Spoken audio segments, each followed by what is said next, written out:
Okay.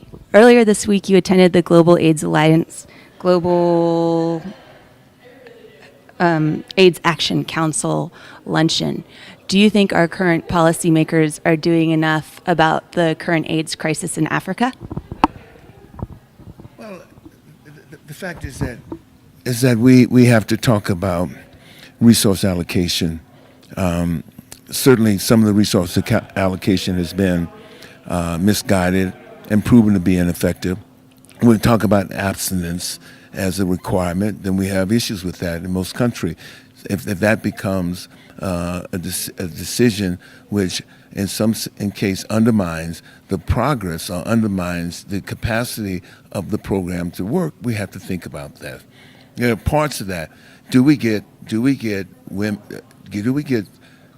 effective tools in place, while both infrastructurally and both in terms of the service that we provide, that could change this pandemic in Africa? There are many people affected with HIV/AIDS have been treated, no doubt about that. PEPFAR, the Global AIDS Initiative, which is sponsored by this government and funded by this government, has done some great things. It's done some extraordinary things in terms of, but they're small in comparison to the magnitude of the problem. And the question becomes, for women, one, then we get women the medication they need, women who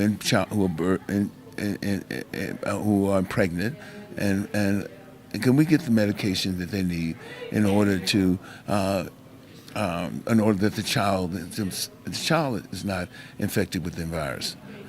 I think those are real questions that we have to ask in terms of revisit. But something's in place. We have to find out what works effectively in place, and how do we replicate that, and how do we increase the funding capacity of it. Are you hopeful that Obama will? Well, certainly we think so.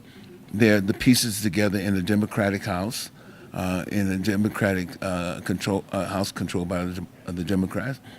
The pieces that up there to push forward are very aggressive and thought-provoking and AIDS program, not only for the rest of the world, but also there has to be a kind of national summit on the issue of AIDS, in HIV/AIDS, a national program on that on HIV/AIDS, and that is something that we're without.